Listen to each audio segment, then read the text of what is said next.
ame baka in bako tiang zisuni kwavangi mi pa adam ter.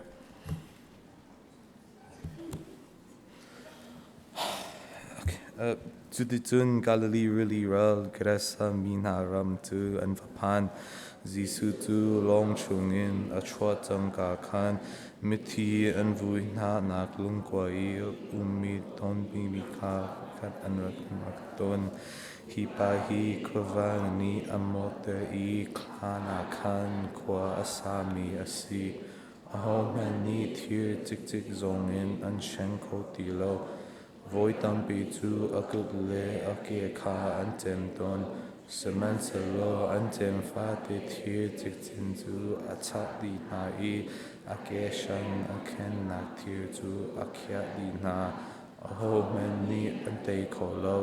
chun he zan he klan laka tun le klang ha tun achok le mang I I lung khan azum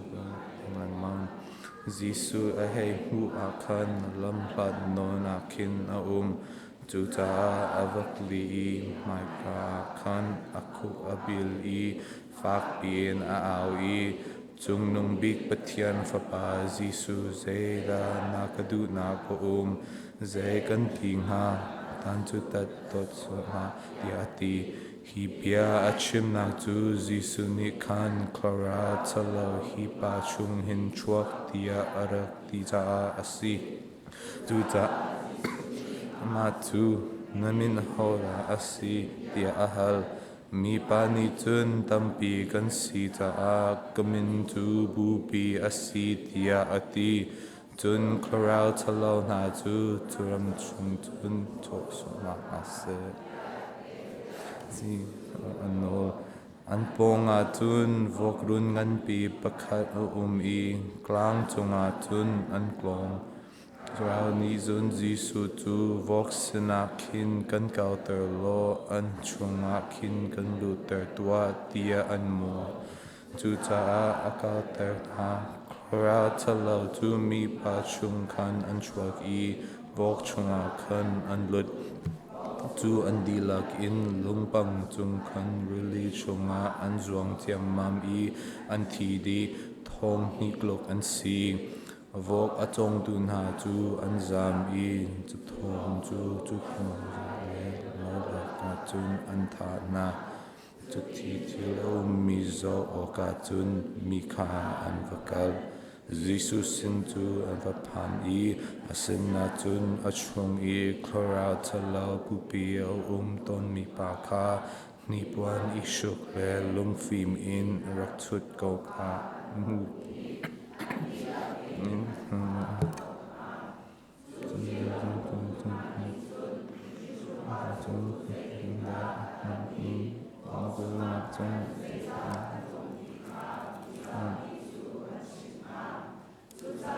Zisu tu kan ram in chuak ko tia anol Zisu tu long chung I alu liawa kovang arak nge mi pa ni kan nasina kaval ko ning tia anol Saman salo Zisu ni a on lo Intua waklung lo poi pa ni zay za riam ron tan na cha I atua mi ka asale zay klukenda an zang fa ka na chung le ka vachim deo na tia ati tu ta a mi pa tu akal I kwal shwa bang ti mi ka aklong I Zisu ni atwa piak mi ka an chim na tun atay mi viao te tu an kura ahar di